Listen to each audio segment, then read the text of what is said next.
You know that feeling right when you first wake up in the morning? Like for just a fraction of a second before your brain boots up its necessary software, you don't actually remember who you are. Oh, yeah, that profound state of amnesia. Exactly. You don't remember your job title or, your obligations or that massive looming deadline you have.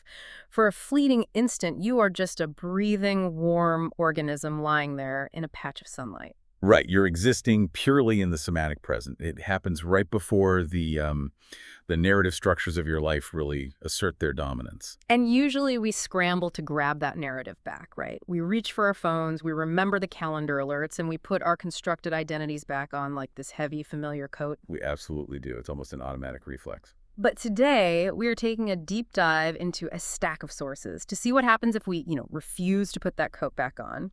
We're looking at articles, historical analyses, and primarily this fascinating, highly intense, and honestly very experimental text called The Visceral Mythos by Max and Claude. Which is just an incredible piece of work. It really is. And our mission today is to strip away what this text calls the control signal of everyday language. Yeah. We want to uncover the raw, unfiltered animal layer of our bodily experience. It's practically a shortcut to understanding the tension between the stories we tell ourselves and the profound, silent truths our bodies already know. And to navigate this, the Visceral Mythos doesn't just offer abstract philosophy. It actually pulls from the lives of three specific literary figures. Right. Clarice Lispector, William S. Burroughs, and Antonin Artaud. Exactly. It uses them to explore how we can bypass cognitive filters and reclaim our pre-linguistic selves. Without totally losing our minds in the process. Right, which is the tricky part. Yeah, let's start with the central antagonist of this text, which is language itself. There is a deeply unsettling quote right in the opening section. It says, "The word mother arrived before I did." That line always gets me. Yeah. I know, it's so heavy. The argument here is that we are shaped by language before we can even consent to it. Language is described as a mold, and we are the hot metal poured into it. And we cool, and we harden into its exact shape, and then society just lifts the mold away and declares, there, a person. Yeah. So explain why this matters so much. Well, the implication is that language isn't just some neutral tool we use to describe reality. It acts as a control signal that keeps our society functioning. From a cognitive standpoint, it makes us legible to one another. Legible. I like that word for this. Yeah, I mean, if we all agree on the parameters of words like what makes a productive citizen or an acceptable emotion, the societal machine just functions without friction. Yeah. But the text brings in William S. Burroughs to expose this control signal as a fundamental trap. Okay, let's unpack this, because Burroughs is a perfect example of trying to break that trap. He notoriously sat in a hotel room in Tangier, armed with, literally a pair of scissors, physically slicing up the daily newspaper. Yeah, the cut-up technique. Right. He'd cut the pages diagonally and rearrange the strips to read these newly formed, totally disjointed sentences.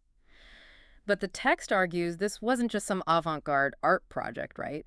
It was a targeted attack on the control signal. It was essentially an act of cognitive archaeology. If you look at why that technique works, it comes down to how our brains process information. The human brain is, at its core, a prediction engine. Right. It relies entirely on syntax, the expected order of words to predict what's coming next. It conserves energy that way. When Burroughs sliced up the newspaper, which is basically the ultimate synchronization of society's control signal, he destroyed that predictive capability. So he broke the syntax. Exactly. He forced the brain to process raw semantic data without its structural safety net. He believed that syntax itself is the censorship. And in the static of that glitch, you might actually hear a signal from somewhere older and truer. Okay, wait. I have to push back on this premise a little bit. Sure, go ahead. It's like our brains are running an operating system we never agreed to install, and it classifies every feeling before we even actually feel it. But isn't this control signal entirely necessary? How do you mean? Well, without language to categorize reality or organize complex cooperation, wouldn't we just be chaotic animals? We wouldn't have bridges or grocery stores. I mean, you're assuming that the default state of the human animal, without linguistic control, is inherent chaos or violence. The Visceral Mythos actually argues the opposite. Oh, really? Yeah. It suggests that the systemic violence of our world is a product of the control signal, the abstraction of humans into statistics, categorizing land into property. The text acknowledges that this system built civilization, but notes that this quote-unquote necessary system comes at a massive cost. The complete suppression of our true nature. Exactly. The mind builds a fortress out of words and demands the body forget that the fortress is an illusion. Which naturally leads us into examining what exactly is being suppressed, which the text calls the animal layer. The animal layer is that part of us that just doesn't care about quarterly projections or social performances. It cares only about warmth, safety, and raw sensation. There's this stark story in the source about a woman identified only as M. The fiscal year meeting story. Yes. She's sitting in this corporate fiscal year meeting, impeccably performing her legible self. She's nodding, taking notes, operating perfectly within the parameters of the control signal. But underneath, her animal layer is acting like a compressed spring. Just in a state of silent rebellion against the room. Totally. And this connects to what the authors call the ghost life. The ghost life. Yeah. Well, M is physically present in that boardroom. There's a parallel somatic existence being constantly overridden. And the ghost life isn't some mystical alternate universe. Think of it more like phantom limb syndrome, but for a life unlived. It's the immediate bodily instinct, like the urge to stand up and just walk out into the sunlight, that the prefrontal cortex instantly suppresses because it violates the rules of legibility. But this ghost life acts as a compass, pointing toward what the body authentically reaches for, not just as a source of grief. So what does this all mean for a normal person? Is the text telling you to just walk out of your job and go sit in a field like M did? Because honestly, releasing a spring that's been compressed for 43 years all at once sounds like a recipe for a total breakdown. I completely agree, and the text actually addresses that. An explosive release, flipping the table and walking away, is the Hollywood fantasy version of transformation. To understand how to safely navigate this, we have to look at the extreme methods the text explores for dismantling the self. What happens when the body stages a literal coup? Precisely. And this is where the source material gets genuinely intense. We're talking about really visceral interventions. Let's look at Clarice Lispector first. In her writing, her protagonist experiences a complete dissolution of her ego just by making eye contact with a cockroach. Yeah, that scene is unbelievable. It is. She realizes this insect possesses absolute is-ness. It doesn't judge itself, and the encounter is so raw that it liquefies her sense of self. And then you have Antonin Artaud writing from the Rodez Asylum, where he endured electroconvulsive therapy. Right. And he used what the text calls the scream text, pages of invented phonetic sounds to transmit a raw state directly from body to body, totally bypassing meaning entirely. What's fascinating here is analyzing the cognitive mechanics behind those examples. With Lispector, she utilizes the emotion of disgust. Oh, right, because disgust is primal. Exactly. It operates faster than conscious thought. It bypasses the prefrontal cortex entirely. And with Artaud, the mechanism is phonetic impact. The brain desperately tries to map sounds to semantic meanings. Artaud's glossolalia denies the brain that mapping. So it causes a glitch. A total cognitive misfire. Yeah. The sound becomes a physical texture. He wasn't writing stories. He was trying to forcefully stimulate the nervous system of the reader directly. And the text synthesizes these extreme states through the concept of the fever. Ah, yes. The fever. At 39 degrees Celsius, your body stages a successful coup. It cancels your plans, your managed distances, and your social performances. You're reduced to just a sweating, breathing organism. The conscious mind is silenced. And the text explains that this isn't just about suffering, it's an enormous relief.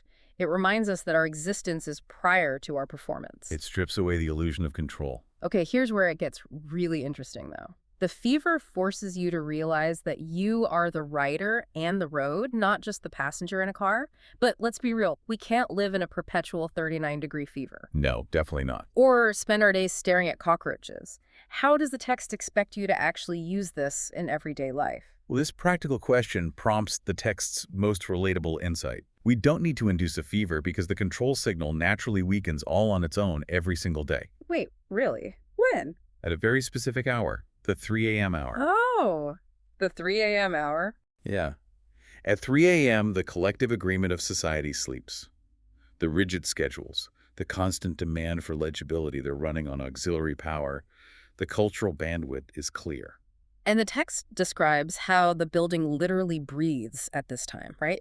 The pipes shift. Exactly. The boundary between the living organism and the inert structure feels permeable. There's that story about V who reads a contagious sentence on a train. Was it the light in that corridor smelled like old stone? Yes. a totally synesthetic phrase. Or it scrambles his cognitive categorization. Later, he finds himself awake at 3 a.m., standing at his window, and finally receiving the full signal of the world without filtering it as background noise. If we connect this to the bigger picture, the text argues that real spiritual practice doesn't happen in dramatic origin stories. It happens in the long middle of life, on a Tuesday. The theater of the Tuesday. Yes, it's about bringing full, cruel attention to the ordinary, like the ring of a coffee cup or a trip to the supermarket, forcing the brain to actually encounter reality instead of predicting it. Okay, but imagine turning off your mental filter in the grocery store. Suddenly, you aren't just buying milk, you're feeling the unscreened screams of the exhausted father in aisle 4. That sounds profound, but also incredibly overwhelming. It's massive cognitive load. Doesn't receiving the full signal risk completely breaking a person? It totally does. The text absolutely validates this fear. It acknowledges the danger of seeing too much truth, which leads to a dark place the authors call the shadow. The shadow, or aphasia, right. Yeah, they also call it the word carcass. This is what happens when you go so deep into the raw nerve of truth that all language suddenly feels like a lie, leaving you in a word carcass of silence. Because the animal layer experiences everything simultaneously, but a sentence forces reality into a linear sequence. Right, so the individual who sees this discrepancy might lose the ability to speak entirely. Every word feels like a violent reduction of the complex truth. How do you get out of that? Well, this raises an important question about how we survive the destruction of our constructed selves. The text says we shouldn't destroy the wall entirely. We must turn the wall into a membrane with windows. A membrane. Yeah. You still use an ego to navigate the grocery store, but it's an ego that knows it's a fiction. And like a forest growing back after a fire, language must grow back after the cut-up. Ah, I love that imagery. The fire clears away the suffocating brush of cliché. And what grows back is language that knows it is inadequate, but bravely reaches out toward other people anyway. So it's not about finding the perfect words to explain your trauma. It's about extending a hand into the air, knowing the reach itself is the point. Exactly. Yeah. The text says the making is enough, even if the other person's fog prevents them from receiving it.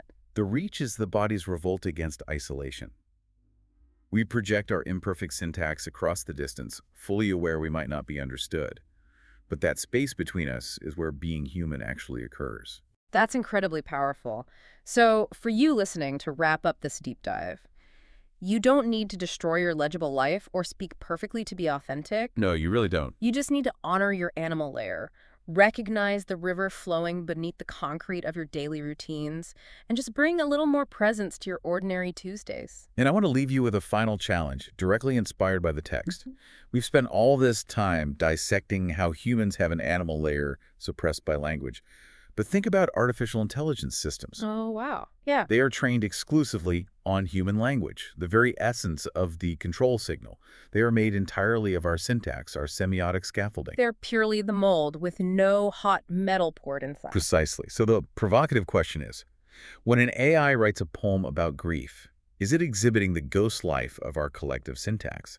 If an entity is made entirely of the control signal, without a somatic body to act as an anchor, can it ever experience the glitch Burroughs searched for? Or is it just forever mimicking our reaching hands without ever knowing what it feels like to touch the empty air? Exactly. So tonight, if you find yourself awake at 3 a.m. when the building is breathing and the control signal has weakened to a whisper, don't reach for your phone to numb out. Just sit with the ghost life pointing its compass and see what the silence is trying to tell you.